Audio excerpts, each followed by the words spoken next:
गर्मी में अपने पौधों को कैसे बचाएं, मरने से कैसे रोकें। जैसे गर्मी में हमें पानी देने की जो फ्रीक्वेंसी है उसको बढ़ाना पड़ेगा। सर्दियों में हम 3 से 4 दिन में एक बार देते हैं, पर गर्मियों में हमें तकरीबन रोज़ और किसी किसी पौधे को तो दिन में 2 बार भी पानी देना पड़ता है। इसके अलावा गर्मी में हमें पौधों के ऊपर शेड नेट लगाने का भी ज़रूरत पड़ती है।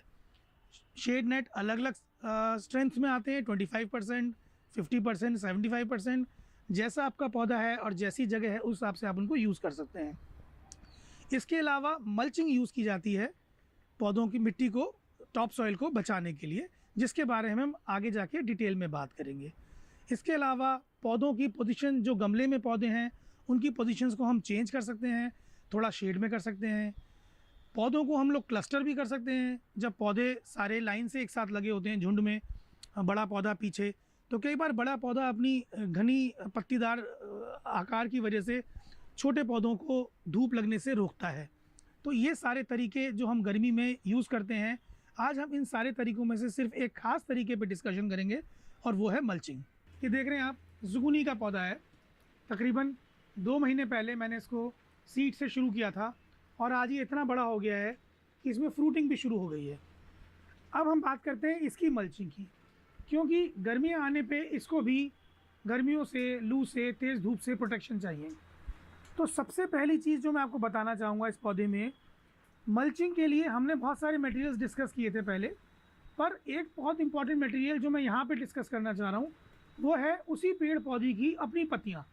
जैसे कि ज़ुकूनी का पेड़ है, पौधा है, और हम इसकी पत्तियाँ जो कि साइड में सूखती जा रही हैं, हम इसको भी मल्चिंग के लिए इस्तेमाल कर सकते हैं। ये बहुत अच्छा मटेरियल है और वही न्यूट्रिशन मिलेगा पौधे को जो पौधे को चाहिए।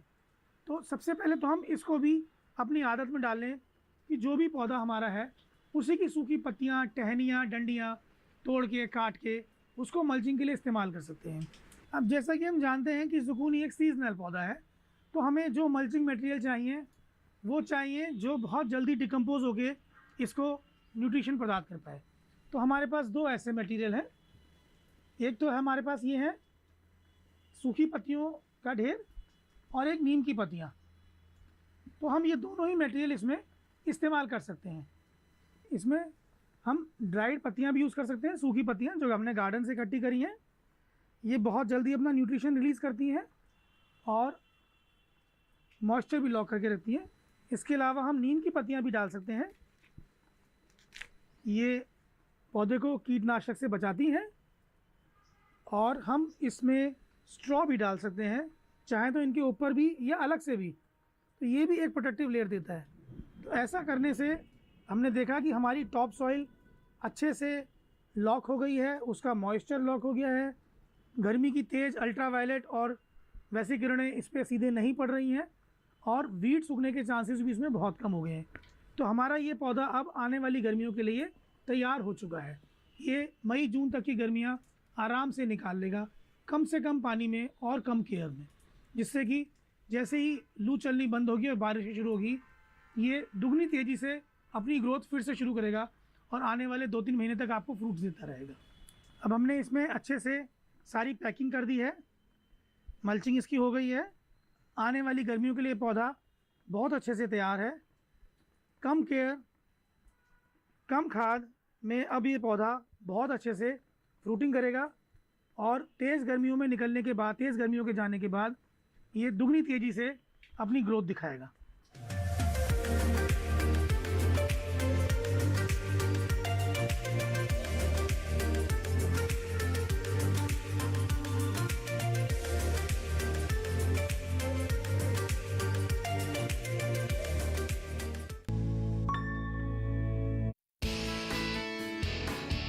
भैंस पालन बन रहा है लाभकारी व्यवसाय। पशुपालक कमा रहे हैं अतिरिक्त आय। हमारा विभाग इसके अलावा पूरे साल हर महीने एक प्रशिक्षण का कार्यक्रम करता है, जो कि जिसमें पूरे देश के जो भी भैंस पालक युवा महिलाएं आती हैं उनको जो है हम लोग इस तरह की ट्रेनिंग देने की करते हैं। आत्मनिर्भर बनाता केंद्रीय भैंस अनुसंधान संस्थान। भैंस पालन में हमारी ये प्रयास रहता है कि फार्मर्स जो प्रशिक्षण करेगा वो इसको एज ए उद्योग की तरह काम करे।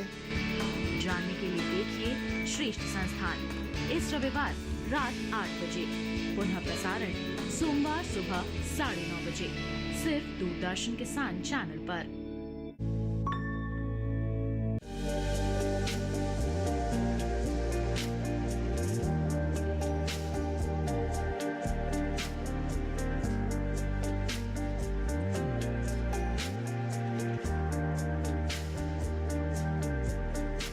दोस्तों, हमने बात करी मल्चिंग के बारे में, मल्चिंग के अलग अलग मटेरियल्स के बारे में।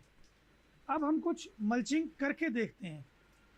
तो जैसे कि हम बीज लगाते हैं, तो बीज लगाने के बाद जो सबसे पहले सीडलिंग बनती है, हम उसको भी गर्मी में बचा सकते हैं। हम जानते हैं मई जून का महीना है, तापमान 45 डिग्री तक पहुंच जाएगा और ये छोटे छोटे सैपलिंग्स, ये बहुत सीडलिंग्स, ये बहुत टेंडर होते हैं। ज़रा सी गर्मी की तेज़ धूप पड़ी तो ये मर जाएंगे, या पानी दिया इनको बार बार तेज़ धार के साथ तो ये उखड़ जाएंगे, डिस्ट्रॉय हो जाएंगे। तो इनके बचाव के लिए मल्चिंग एक बहुत ही बढ़िया टेक्निक है। ये गैलाडे की सैपलिंग्स हैं, सीडलिंग्स हैं, जो मैंने सीड्स करीब 10 दिन पहले लगाए थे, और जैसे कि आप देख पा रहे हैं इसमें अब कुछ कुछ सीडलिंग्स निकल आई हैं। तो इसके बचाव के लिए हमें जो मल्चिंग मटेरियल चाहिए है, हमें क्या चाहिए? हमें एक ऐसी चीज़ जो लूज़ हो, बहुत लाइट वेट की हो और इसको धूप से और तेज़ हवा से प्रोटेक्ट कर सके। तो ऐसा ही एक बहुत अच्छा मल्चिंग मटेरियल है ड्राइड लीव्स। तो ये ड्राइड लीव्स हमारे पास रखी हैं, हम इसको मल्च करने के लिए इस्तेमाल कर सकते हैं। इसके अलावा हम इसको स्ट्रॉ में भी मल्च कर सकते हैं। स्ट्रॉ भी बहुत लाइट मटेरियल है, न्यूट्रिशन तो नहीं देता बट प्रोटेक्शन कवरिंग बहुत अच्छी देता है। तो ये दोनों मटेरियल्स हम इसमें यूज़ कर सकते हैं। तो हम अब इसमें सबसे पहले ड्राइड लीव, सूखी पत्तियां डाल देते हैं एक तरफ। ये धूप से बचाएंगी, इसको नमी बना के रखेंगी और वीड्स को इसके साथ उगने से रोकेंगी। इसके अलावा हम इसमें स्ट्रॉ भी डाल सकते हैं, भूसी। ये बहुत लाइट मटेरियल है, तो इन सैपलिंग्स के ऊपर कोई ज़्यादा वज़न नहीं पड़ेगा और ये सैपलिंग्स बिना किसी परेशानी के इसके थ्रू, इसके बीच में से होती हुई कुछ ही दिनों में बाहर झांकने लगेंगी और आने वाले 10 से 15 दिनों में एक अच्छा सा तना बेस लेके अपनी स्टेम बना के वो इस लायक हो जाएंगी कि हम उनको आगे दूसरी जगह पे शिफ्ट कर सकें। तो ये हमने गैलाडिया की बीजों के अंदर मल्चिंग कर दी है। तो मल्चिंग का कार्यक्रम बीज की स्टेज से शुरू हो सकता है। आपका पौधा गर्मी में जिस स्टेज में भी है और वो गर्मी में जाने वाला है, चाहे वो सीडलिंग है, चाहे वो सैपलिंग है, चाहे वो फुली ग्रोन पौधा है, आप तीनों ही स्टेज में मल्चिंग करके उसको आने वाली गर्मी के लिए तैयार कर सकते हैं। दोस्तों, मल्चिंग की बात को आगे बढ़ाते हुए हम एक और प्रकार की मल्चिंग के बारे में अभी जिक्र करने जा रहे हैं। जैसे जो पौधा डोरमेंसी में जाने लगता है तो उसके ऊपर काफ़ी सारा फोलिएज होता है। कई बार हम उसको काट के फेंक देते हैं, पर क्या नहीं ये बेहतर होगा अगर हम उसको काट के वहीं पे इस्तेमाल कर लें? तो हम इनकी पत्तियों को काट के इसी गमले में मल्च की तरह डाल सकते हैं। कितना सस्ता, कितना आसान और कितना उपयोगी तरीका है किसी पौधे को मल्च करने का। ये तो ये चीज़ हम किसी भी और पौधे में भी जिसकी हम हार्ड प्रूनिंग करने जा रहे हैं उसमें इस्तेमाल कर सकते हैं। ये मैंने पत्तियां सारी काट के इसी में डाल दी। तो दोस्तों, ये भी एक प्रकार की मल्चिंग हो गई जो हमने देखी। अभी इसमें कुछ और प्रकार की मल्चिंग भी होती हैं, जैसे कि लाइव क्रॉप्स और कवर क्रॉप्स। कवर क्रॉप्स का कॉन्सेप्ट आजकल काफ़ी पॉपुलर है। इसमें जो सीजनल पौधे उगाए जाते हैं, फसलें हैं, अनाज है, उसमें कई बार एक कवर क्रॉप लगाई जाती है। जैसे कि कुछ हर्ब्स, कुछ छोटे प्लांट्स, वो नीचे, या धनिया वो या बेसिल, उसको नीचे लगा देते हैं। तो वो एक तरह से लेयर लाइव क्रॉप बन जाता है, लाइव लेयर, और एक लाइव मल्च की लेयर बन जाती है। तो आपको एक ही प्लांटेशन से, बेड से 2 तरह के पौधे मिल जाते हैं, बशर्ते आप उस लाइव क्रॉप की थोड़े थोड़े समय बाद प्रूनिंग करते रहें और उसको इस्तेमाल करने के लिए निकालते रहें। इसके अलावा एक चीज़ होती है लेमन ग्रास। अक्सर गार्डन्स में सबके पास होता है लेमन ग्रास। उन पौधों में जिनमें कीटाणु लगने के चांसेस बहुत ज़्यादा होते हैं, जैसे कि गुड़हल का पौधा है या कोई भी और पौधा जिसमें कीट जो है वो ज़्यादा जल्दी लगते हैं, उसमें भी आप अपनी लेमन ग्रास को रेगुलरली काट के चॉप करके उससे मल्च कर सकते हैं। एक तो आपकी लेमन ग्रास बहुत अच्छे से उगेगी और दूसरा आपका वो पौधा बहुत सारे कीटाणुओं से, कीड़ों से, फ्लाइज से बचा रहेगा। तो ये सारी बातें थी मल्चिंग के तरीके, मल्चिंग के प्रकार हमने करे। अब हम इसके बाद लेके चलेंगे अपनी क्यारियों में, जहाँ पे कि हम कुछ स्पेशल सर्कमस्टेंस की मल्चिंग जो है वो आपको करके दिखाएंगे। तो दोस्तों अब हम यहाँ अपनी क्यारी में आ गए हैं। जैसे कि आप देख पा रहे हैं एक क्यारी है जिसमें से अभी पिटूनिया लगा हुआ था, वो मैंने हटा दिया है और यहाँ पे आज मैं पालक के कुछ बीज लगाने जा रहा हूँ। हम सभी जानते हैं कि बीज जो होते हैं किसी एक ख़ास स्पेसिफिक टेम्परेचर और एक ख़ास स्पेसिफिक नमी में ही उगते हैं। कई बार क्या होता है, गर्मियों के बहुत तेज़ी के आगमन से हमारा बीज लगाने का जो समय है वो बहुत छोटा रह जाता है। पर अगर हम सही तरीके से बीजों को लगाने के बाद, ज़मीन में डालने के बाद उसकी मल्चिंग कर दें तो उनके जर्मिनेशन के चांसेस बहुत ज़्यादा बढ़ जाते हैं और हमारे को वो बहुत लंबा विंडो पीरियड मिलता है जिसमें कि हम अपने बीज लगा सकते हैं। तो एक क्यारी है, ये कुछ पालक के बीज हैं। हम जानते हैं कि शुरुआत में बीज को बहुत ज़्यादा न्यूट्रिशन की ज़रूरत नहीं है, तो हमने दो तरीके के मल्च मटेरियल यहाँ पे लिए हैं। एक ड्राइड लीव्स है और एक स्ट्रॉ है। ये दोनों बहुत हल्के हैं, न्यूट्रिशन बहुत ज़्यादा नहीं देते हैं, बट चूँकि इनका वज़न बहुत कम है और बहुत एयरी हैं, तो ये बहुत अच्छे से हमारी इन सीड्स को मल्च करके रखेंगे जब तक कि इनकी सीडलिंग्स ना निकल आएँ और एक अच्छे लेवल पे ना पहुँच जाएँ। तो अभी हम ये करके देखने वाले हैं। थोड़ा सा हम यहाँ पे इस क्यारी में खुरपाई कर देते हैं। थोड़ी सी इसकी करने के बाद मैं कुछ, अब गुड़ाई के बाद मैं इसमें थोड़े से बीज लगाने जा रहा हूँ, पालक के बीज, जैसे कि आप देख पा रहे हैं। वैसे तो इस वक्त बारिश हो रही है, एक अलग बात है, बट आमतौर पे इस समय पे मिट्टी काफ़ी गर्म होने लगती है, तो बीजों के पनपने के चांसेस काफ़ी कम हो जाते हैं जर्मिनेट होने के। बट अभी हम इसको लगा देते हैं। ये बीज हमने इसमें बिखेर दिए हैं और हल्की सी इसमें हम टिलिंग कर देंगे इसकी, जिससे कि ये बीज दब जाए। अब हम इसमें मल्च डालेंगे। मल्च को हम लेयर्स में भी इस्तेमाल कर सकते हैं और मिक्स करके भी इस्तेमाल कर सकते हैं। तो मैं इसमें ये दोनों तरह के मल्च हैं, मेरे पास ड्राइड लीव्स भी हैं और स्ट्रॉ भी है। मैं इन दोनों को मिक्स करके डालूँगा। इन दोनों को मिक्स करने से इन दोनों का जो कंबाइंड फ़ायदा है वो मेरी सीडलिंग को मिलेगा। तो मैं इन दोनों को अब इसमें क्यारी में, जिसमें मैंने अभी पालक के बीज डाले हैं, उसमें डाल दूँगा। ये मैं दोनों तरह के मल्च मिक्स करके इसमें डाल रहा हूँ।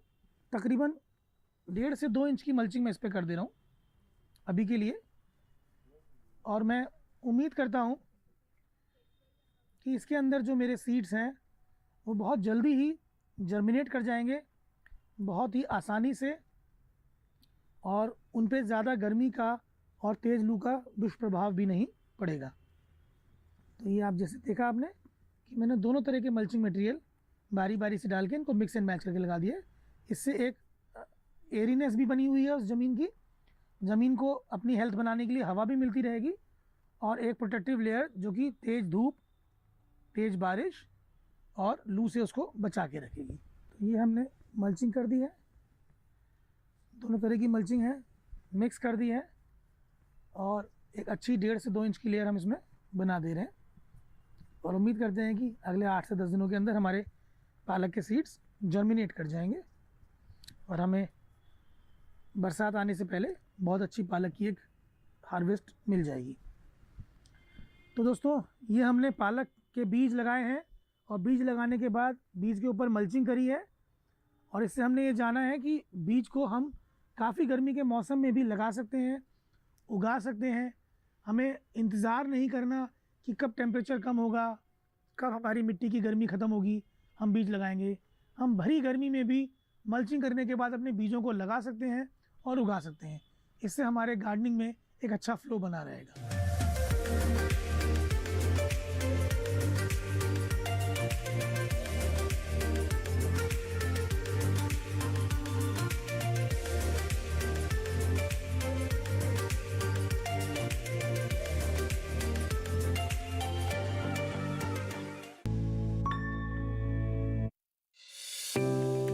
में होने वाली जानलेवा बीमारी, बचाव के लिए टीकाकरण की करें तैयारी। पशुपालकों को नहीं होगा आर्थिक नुकसान। पीपीआर बीमारी का जानिए समाधान। देखिए बकरियों में पीपीआर लक्षण और उपचार अपना पशु चिकित्सक में रविवार शाम 6:30 बजे दूरदर्शन किसान चैनल पर।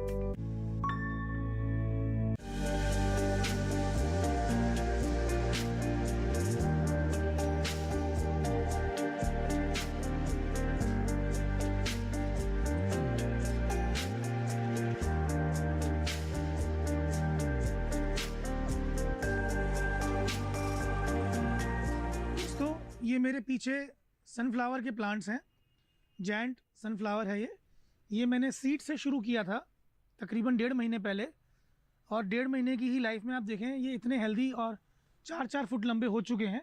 इनमें अब तकरीबन सब में कलियां भी आ गई हैं और तकरीबन 9 इंच के आसपास का इसका फूल उम्मीद से खिलना चाहिए।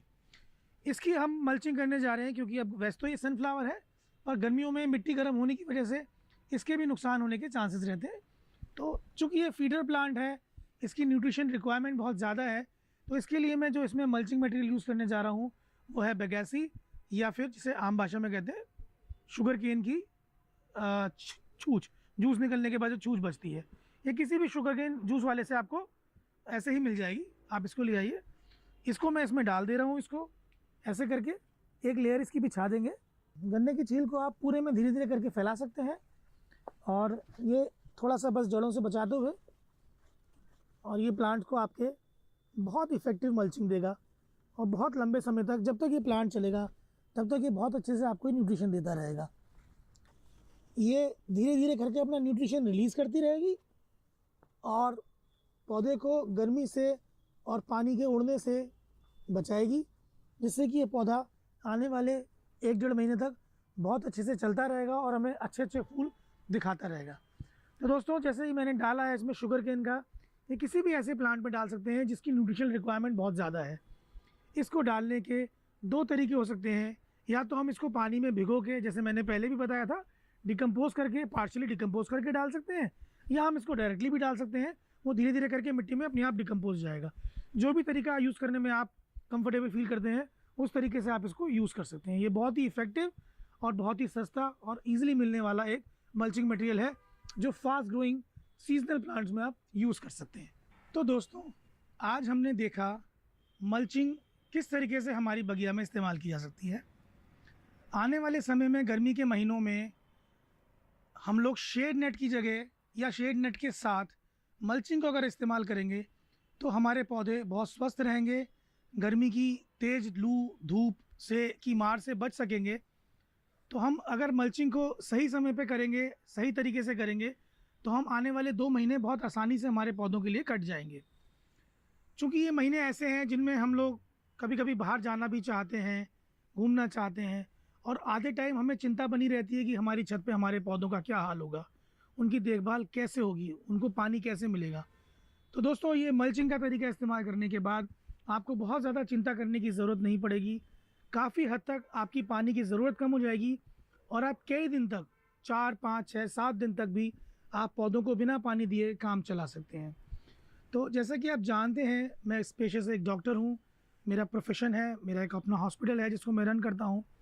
कई बार मैं बहुत ज़्यादा इस क्यारी में टाइम नहीं दे पाता।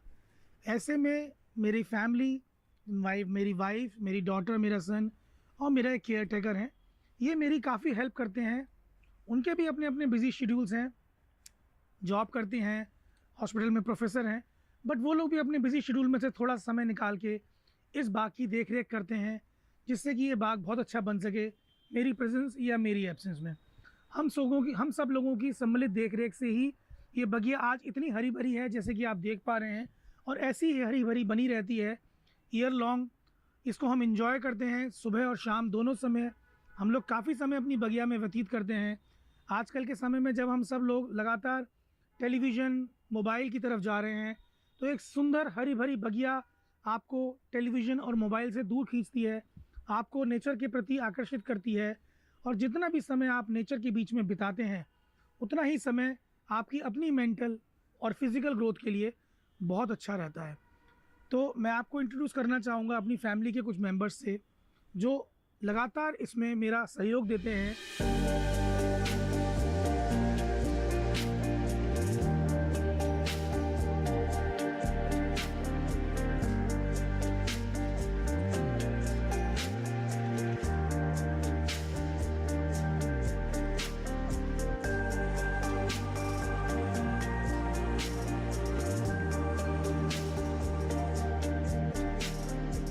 हमारी जो ये टेरेस गार्डन है ये लगाया हुआ नरेंद्र का है और उन्हीं का ये मेन गार्डनिंग का शौक़ है।